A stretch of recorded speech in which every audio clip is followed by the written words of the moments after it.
नमस्कार, मैं अविनाश रंजन गुप्ता आप सभी का अपने चैनल पर हार्दिक अभिनंदन करता हूं।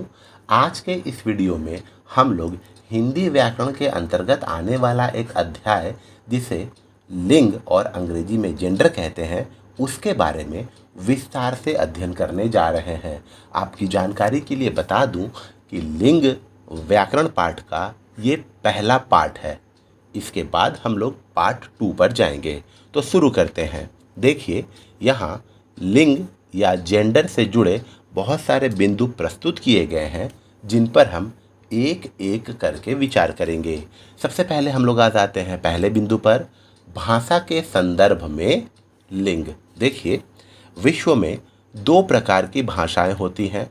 पहली भाषा वो होती है जिसमें लिंग ही नहीं होता, जैसे फारसी, तांत्रिक, इस्तोनियन, उज़्बेक आदि, जिसमें लिंग का कोई विधान है ही नहीं। दूसरी भाषा ऐसी होती है जिसमें लिंग होता है, जैसे हिंदी, संस्कृत, अंग्रेजी इत्यादि। ये लिंग वाली भाषाएं हैं। इनके व्याकरण में हम लोगों को लिंग या जेंडर का विधान मिलता है। इसमें भी लिंग वाली भाषाएं भी कई प्रकार की होती हैं। जैसे हिंदी में हम लोग देखते हैं 2 लिंग है, स्त्रीलिंग और पुल्लिंग। संस्कृत में देखते हैं 3 लिंग है, स्त्रीलिंग, पुल्लिंग और नपुंसक लिंग। अंग्रेजी में हम लोग देखते हैं तो 4 लिंग है, मैस्कुलाइन, फेमिनाइन, कॉमन, न्यूटर। तो इस तरीके से हम लोग भाषा के संदर्भ में लिंग की क्या उपयोगिता है, इस पर हम लोगों ने अध्ययन कर लिया। अब आते हैं दूसरे बिंदु पर, जो है हिंदी में लिंग के प्रकार। हिंदी में लिंग 2 प्रकार के हैं। पहला है प्राकृतिक, नेचुरल, और दूसरा है व्याकरणिक अर्थात ग्रामेटिकल। देखिए, प्राकृतिक लिंग नर मादा में होते हैं, जैसे पिता, चाचा, घोड़ा, ऊंट आदि। पुल्लिंग तो माता, चाची, घोड़ी, ऊँटनी आदि स्त्रीलिंग।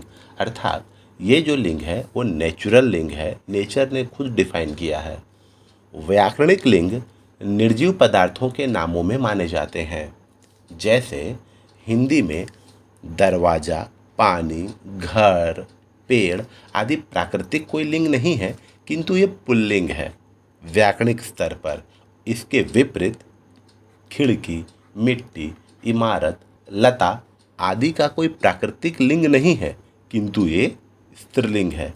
तो इस बिंदु से हम ये समझ पा रहे हैं कि हिंदी में लिंग 2 प्रकार के होते हैं। एक होता है प्राकृतिक अर्थात नेचुरल, जिसे प्रकृति खुद तय करती है, और दूसरा है व्याकरणिक, जिसे व्याकरण व्याकरण या भाषाविद तय करते हैं। ये जड़ चीज़ें होती हैं, निर्जीव पदार्थ होते हैं। अब हम लोग आते हैं तीसरे बिंदु पर, जो है विशेष। देखिए, कुछ संज्ञाएं ऐसी भी हैं जिनका नाम पुल्लिंग है तो दूसरा नाम स्त्रीलिंग। जैसे भवन, हम लोग क्या कहते हैं, बड़ा भवन, लेकिन इमारत भवन का ही सिनोनिम है, पर्याय है, लेकिन उसके लिए हम लोग कहते हैं बड़ी इमारत। उसी प्रकार एक स्टूल है, बहुत बड़ा स्टूल, लेकिन उसका जो सिनोनिम है, पर्याय है, समानार्थी शब्द है, तिपाई, छोटी सी तिपाई। तो देखिए, एक शब्द पुल्लिंग में आ रहा है और दूसरा शब्द स्त्रीलिंग में आ रहा है। इसी प्रकार पत्ता का पत्ती, काठ पुल्लिंग है, लकड़ी स्त्रीलिंग है। देखिए, उसी प्रकार न्यायालय, आप न्यायालय कहेंगे तो हाँ, बहुत बड़ा न्यायालय, उच्च न्यायालय, श्रेष्ठ न्यायालय, अच्छा न्यायालय। लेकिन कचहरी और अदालत, आज की कचहरी, आज की अदालत, आपकी अदालत, देखिए स्त्रीलिंग है। उसी प्रकार मेरा अभ्यास, मेरी आदत, आज का इंतजाम, आज की व्यवस्था, मेरा इंतज़ार, मेरी प्रतीक्षा, मेरा इम्तिहान, मेरी परीक्षा, उसका खून हो गया, उसकी हत्या हो गई। इसी प्रकार से हम लोग देख रहे हैं, एक पुल्लिंग है तो एक स्त्रीलिंग है। यहाँ देखिए, पल, क्षण, लम्हा, ये सब पुल्लिंग है। घड़ी 2 घड़ी रुक जाओ, अच्छी घड़ी नहीं चल रही है। उसी प्रकार स्कूल पुल्लिंग, पाठशाला स्त्रीलिंग, साया पुल्लिंग, छाया स्त्रीलिंग। अब हम लोग आते हैं विशेष 2 पर। देखिए, आईना, शीशा, दर्पण, ये तीनों एक ही शब्द के पर्याय हैं जिसे हम लोग अंग्रेजी में मिरर कहते हैं, लेकिन इसके स्त्रीलिंग समानार्थ शब्द अप्राप्त है, अर्थात ये तीनों जो है पुल्लिंग है हमेशा से। उसी प्रकार अपराध, दोष, गुनाह, ये सब पुल्लिंग है और इसका स्त्रीलिंग समानार्थी शब्द या पर्यायवाची शब्द या सिनोनिम वर्ड्स अप्राप्त है, अभी तक मिला ही नहीं है। उसी प्रकार देखिए, आपकी सेवा, आपकी खिदमत, भित्ति, दीवार, ऊंची भित्ति, या तारीफ, स्तुति, प्रशंसा, शिक्षा, तालीम, शर्म, लज्जा, जीभ, जुबान, आशा, उम्मीद, दृष्टि, नज़र के पुल्लिंग समानार्थी शब्द अप्राप्त है, अर्थात ये जितने भी शब्द हैं अपने दोनों रूपों में स्त्रीलिंग में ही आते हैं और इसके पुल्लिंग शब्द अप्राप्त है। अब हम लोग आते हैं अगले बिंदु की ओर, जो है लिंग की दृष्टि से शब्द भेद। देखिए, हिंदी में लिंग की दृष्टि से 3 प्रकार के शब्द हैं।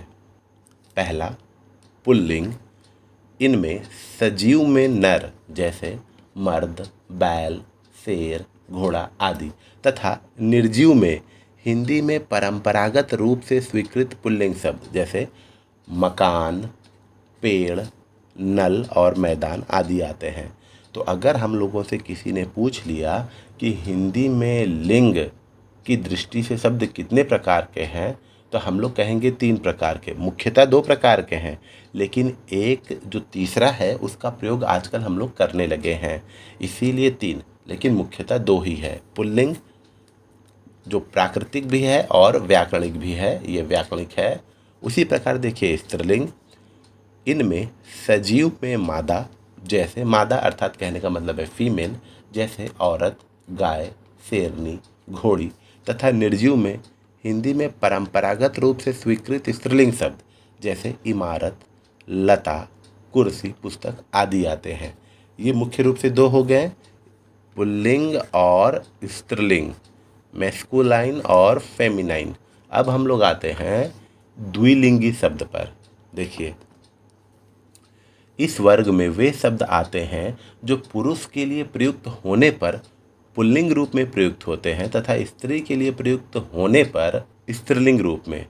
इस वर्ग में उन सभी पदों के नाम आते हैं जिन पर पहले प्रायः पुरुष नियुक्त होते थे, किंतु अब स्त्रियां भी नियुक्त होती हैं, जैसे प्रधानमंत्री, इंदिरा गांधी आ रही हैं, प्रधानमंत्री मोरारजी देसाई आ रहे हैं। तो ये द्विलिंगी शब्द है, अर्थात ये जो प्रधानमंत्री का पोस्ट या प्रधानमंत्री की जो पदवी है पहले तो पुरुषों के लिए ही तय की गई थी, लेकिन इंदिरा गांधी भी भारत की प्रधानमंत्री रह चुकी हैं, इसीलिए इसे हम लोग द्विलिंगी शब्द कहेंगे।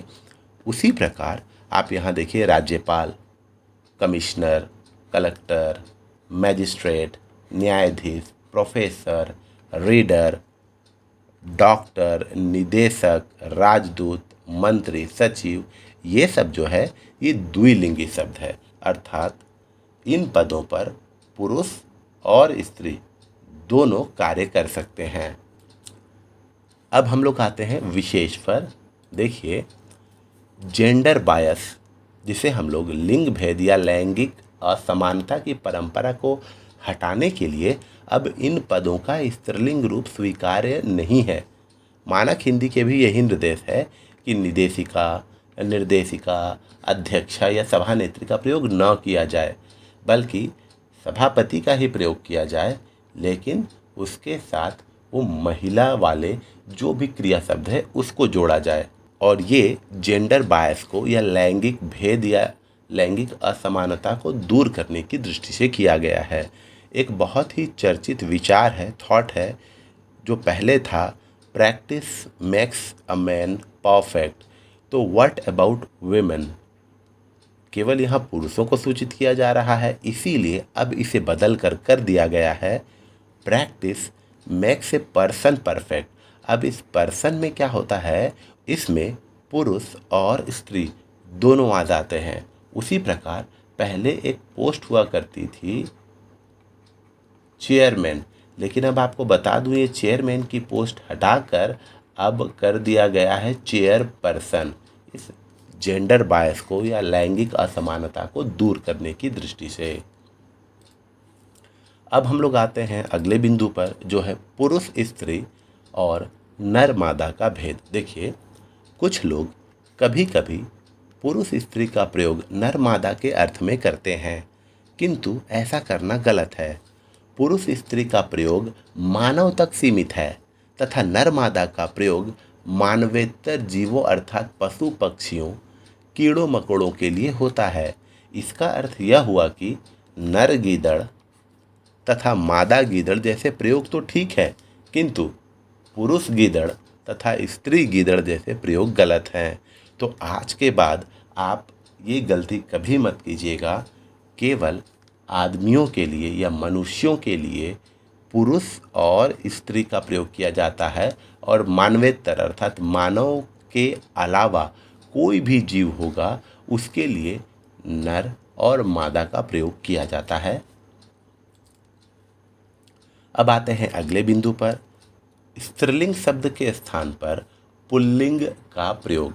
देखिए, प्यार में प्रायः बहुत से पिता अपनी बेटी को बेटा कहकर संबोधित करते हैं। इनका सामाजिक कारण है। पहले समाज में पुत्र का पैदा होना कई स्पष्ट कारणों से अच्छा माना जाता था तथा पुत्री का पैदा होना बुरा। यहाँ तक कि कई स्थानों पर पुत्र के पैदा होने पर लोग बधाइयाँ देते थे, गीत गाए जाते थे, खुशियाँ मनाई जाती थी, किंतु लड़की के पैदा होने पर एक प्रकार से मातम छा जाता था। इस प्रकार बेटा शब्द बेटी की तुलना में प्रिय और महत्व वाला माना जाता था। उसी प्यार और महत्व की अभिव्यक्ति के लिए अब बहुत से लोग बेटी को बेटा रूप में संबोधित करते हैं। इसका प्रयोग अब इतना बढ़ गया है कि इसे अमानक करार देना उपयुक्त नहीं है। अर्थात ये पहले तो जेंडर बायस को भी दूर कर देता है और साथ ही साथ ये वीमेन एम्पावरमेंट को भी दर्शाता है कि आजकल की बेटी बेटे से कम नहीं है। अर्थात वो अपनी बेटी को अगर बेटा कह रहे हैं तो वो अपनी बेटी में एक स्कोप देख रहे हैं, उसे बता रहे हैं कि तुम में भी वो पोटेंशियल है कि तुम आगे बढ़ सकती हो। तो वो बेटा कहकर संबोधित करते हैं, जो कि अब अमानक करार देना या उसे गलत मानना उपयुक्त नहीं है। अब आते हैं अगले बिंदु की ओर, लिंग की अशुद्धि। देखिए, एक व्याकरणिक लिंग में दोनों प्राकृतिक लिंग अर्थात एक शब्द है, उस शब्द को हम लोग व्याकरणिक दृष्टि से व्याकरणिक लिंग कहते हैं, लेकिन उसमें दोनों प्राकृतिक लिंग समाहित हो जाते हैं। कैसे? यहाँ देखिए, जीवों के ऐसे बहुत से नाम हैं जो स्त्रीलिंग या पुल्लिंग में प्रयुक्त होते हैं, किंतु स्त्रीलिंग में पुल्लिंग तथा पुल्लिंग में स्त्रीलिंग भी समाहित होता है। उदाहरण के लिए देखिए, गिलहरी, छिपकली, चींटी, बुलबुल आदि स्त्रीलिंग है, किंतु इनमें उनके नर भी समाहित हैं। ठीक इसके उल्टे कौआ, तोता, चीता, भेड़िया, बारहसिंघा, हिरन आदि पुल्लिंग है, किंतु इनमें इनकी मादा भी समाहित है। तो इस तरीके से हम लोग देख रहे हैं कि स्त्रीलिंग जीवों के नाम में पुल्लिंग भी समाहित है और पुल्लिंग जीवों के नाम में स्त्रीलिंग भी समाहित है। एक बात उल्लेख्य है कि मधुर स्वर में मादा कोयल नहीं गाती, बल्कि नर कोयल गाता है, किंतु हिंदी में सुकंठी कोयल मादा ही मानी गई है। अर्थात कहने का तात्पर्य यह है कि कोयल मीठे स्वर में गाता है, लेकिन बोलते बोलते बोलते बोलते बोलते बोलते अब क्या हो गया है, अब हम लोग कोयल गाती है बोलने लग गए हैं। इसी प्रकार से एक गलती जो ऐसी परंपरा में आ गई है कि अब उसे सही माना जाने लगा है। सुभद्रा कुमारी चौहान की एक कविता है झांसी की रानी, उसमें उन्होंने एक शब्द का प्रयोग किया है, खूब लड़ी मर्दानी वो तो झांसी वाली रानी थी। तो देखिए, ये जो मर्दानी शब्द है वास्तव में ये है ही नहीं। एक होता है मर्दाना और दूसरा होता है जनाना, ठीक है। लेकिन अब उन्होंने इसमें मर्दानी का प्रयोग कर दिया है, तब से ये जनाना की जगह जनानी सवारी हो गया और ये मर्दानी चलने लगा। ये भी एक ऐसी गलती है जो अब इसे अमानक करार देना मुश्किल है। वो तो मर्दाना तो मर्दानी हो ही नहीं सकता, वो तो मर्दाना ही होगा, लेकिन ये गलती कंटिन्यू है। अब हम लोग आते हैं अगले बिंदु की ओर, नित्य पुल्लिंग शब्द। देखिए, प्राणीवाचक संज्ञा शब्दों में कुछ शब्द नित्य पुल्लिंग होते हैं, जैसे पक्षी, उल्लू, नेवला, कौवा, भेड़िया, मेमना, चीता, कछुआ, भुनगा, पतंगा, खटमल, केंचुआ, तोता, मच्छर, चींटा। इनका स्त्रीलिंग बनाने के लिए मादा शब्द जोड़ा जाता है, अर्थात मादा उल्लू या मादा चीता, और कभी कभी ई का भी प्रयोग कर दिया जाता है, जैसे चींटा से चींटी। तो इस तरीके से हम लोग देख रहे हैं कि कुछ प्राणीवाचक संज्ञा शब्द होते हैं जो हमेशा पुल्लिंग में ही आते हैं और उसके लिए मादा का प्रयोग किया जाता है फीमेल वर्जन को दिखाने के लिए। ठीक उसी प्रकार कुछ शब्द ऐसे भी होंगे जो हमेशा स्त्रीलिंग होंगे। उदाहरण के लिए, प्राणीवाचक संज्ञा शब्दों में कुछ शब्द नित्य स्त्रीलिंग होते हैं, जैसे देखिए कोयल, मैना, चील, मछली, मकड़ी, मक्खी, तितली, दीमक, चींटी, गिलहरी। इनका पुल्लिंग बनाने के लिए नर शब्द जोड़ा जाता है, जैसे नर कोयल, नर तितली इत्यादि। अच्छा, इसके बाद हम लोग देखते हैं कुछ शब्द ऐसे होते हैं जो केवल स्त्रीलिंग रूप में ही पाए जाते हैं, उनका पुल्लिंग रूप संभव ही नहीं है। जैसे कुछ प्राणीवाचक स्त्रीलिंग संज्ञा शब्द केवल स्त्रियों के विशिष्ट धर्म के सूचक होते हैं, अतः उनके पुल्लिंग शब्द नहीं होते। जैसे अप्सरा, इसका आपको पुल्लिंग नहीं मिलेगा। अहिवाती या अभिवाद, जिसे हम लोग सौभाग्यवती स्त्री कहते हैं, हम लोग सौभाग्यवान नहीं देखते, केवल और केवल सौभाग्यवती या अहिवाती कहते हैं। उसी प्रकार गर्भवती शब्द केवल स्त्रियों के लिए ही प्रयोग होता है। गाभिन, जो गाय जब गर्भवती हो जाती तो उसके लिए शब्द कहा जाता है गाभिन। उसी प्रकार देखिए चुड़ैल, डायन, धाय, सुहागिन, सौत, ये कुछ ऐसे शब्द हैं जिनका केवल और केवल प्रयोग स्त्रियों के सेंस में होता है, पुरुषों के सेंस में इसका कोई औचित्य नहीं है। अब हम लोग देखते हैं अंतिम बिंदु जो है द्विलिंगी शब्द। देखिए, हिंदी में कुछ ऐसे शब्द हैं जो रिक्शा और टिकट आदि द्विलिंगी शब्द हैं जिनका प्रयोग दोनों लिंगों में खूब हो रहा है। अब बड़ा रिक्शा या बड़ी रिक्शा, मेरी टिकट या मेरा टिकट, क्या कहा जाए ये आज तक तय ही नहीं है, क्योंकि ये दोनों शब्द जो है वास्तव में ये आगत शब्द है, जिसे हम लोग फॉरेन वर्ड कहते हैं, FOREIGN, फॉरेन वर्ड कहते हैं। और ये फॉरेन वर्ड होने की वजह से हम लोग ये तय नहीं कर पाते कि इसे हम लोग स्त्रीलिंग में डालें या पुल्लिंग में डालें, और इसमें काफ़ी मतभेद भी होता है, इसीलिए ये द्विलिंगी शब्द कहलाता है। अच्छा हो कि एक रूपता की दृष्टि से ऐसे शब्दों का एक लिंग निर्धारित कर दिया जाए और सभी लोग उसी लिंग में उसका प्रयोग करें। तो इस तरीके से हम लोगों ने लिंग या जेंडर से संबंधित जितने भी प्रश्नोत्तर हो सकते थे उस पर हम लोगों ने विचार कर लिया। हम लोग पार्ट 2 में लिंग के परिवर्तन के बारे में जानेंगे। इस वीडियो में इतना ही। उम्मीद करता हूँ आपको मेरा ये वीडियो अच्छा और इन्फॉर्मेटिव लगा होगा। हम पुनः मिलेंगे इस वीडियो के पार्ट 2 में। तब तक के लिए धन्यवाद।